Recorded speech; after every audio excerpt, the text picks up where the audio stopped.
On the weeks following the January 6th insurrection, the Congress voted to impeach, and the Senate tried Donald Trump for inciting an insurrection.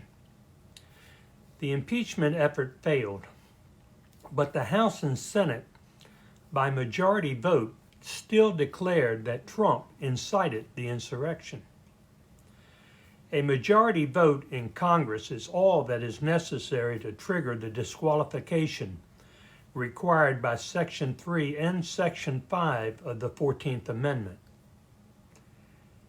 In other words, Trump is disqualified from holding any government job, even the presidency, until if and when the Congress, by a 2/3 vote, removes the disability. The repercussion from being declared an insurrectionist by Congress is automatic.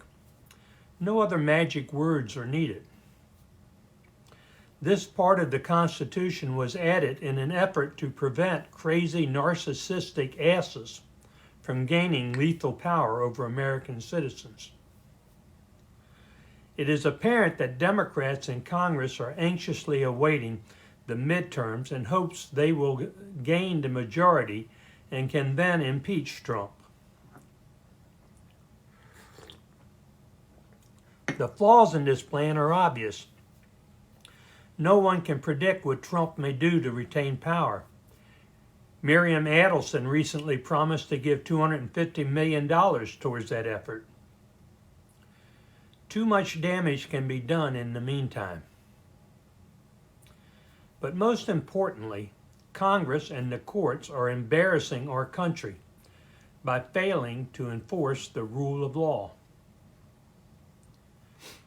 Though both processes are provided for in the Constitution, it must be understood that there are stark differences between impeachment and disqualification.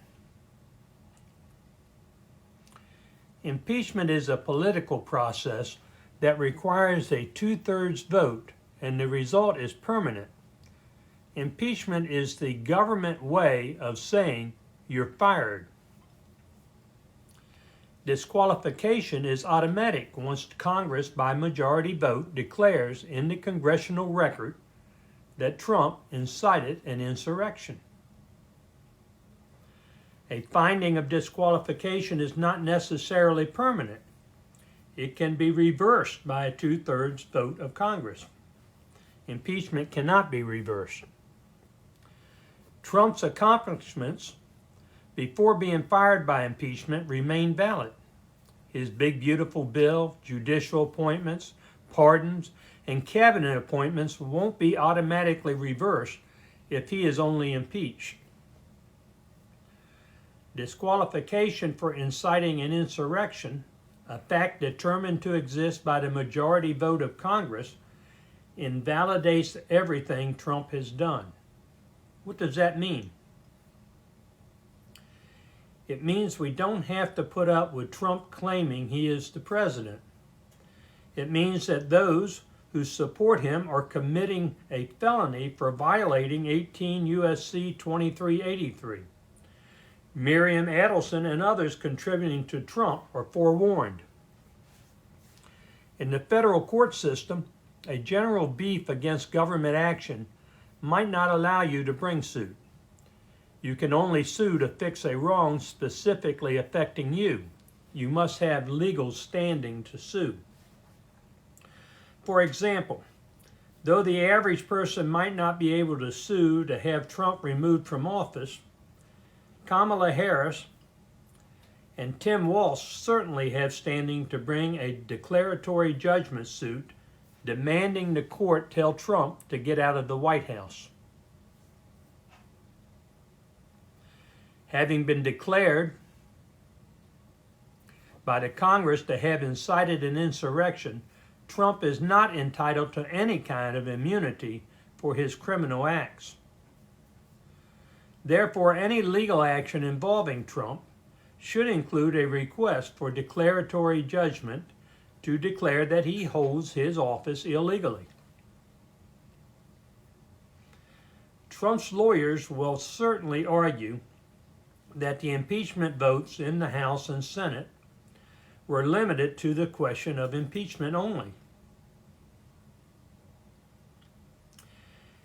Years ago in law school, I learned about a case where a law professor was teaching a class on how to write a last will and testament.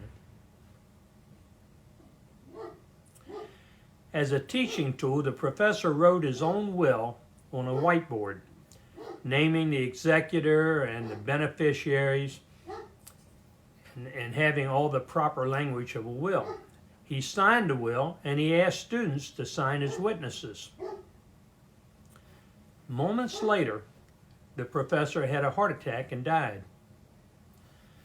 The whiteboard will was submitted for probate and promptly contested. The court ruled the will was valid, declaring it could be both a classroom lesson and a last will and testament. All the legal requirements for a valid will was present. The votes to impeach Trump can be both an effort at impeachment and a congressional finding that Trump incited an insurrection. Anyone was standing to bring a declaratory judgment action against Trump should do so to right the wrong committed against them and to protect democracy.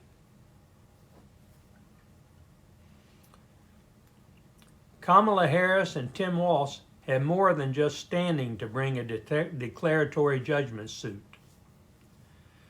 They have a moral duty to the millions who voted for them, the millions who abstained because they wrongly believed their vote was unnecessary, and the millions who now regret their votes for Trump.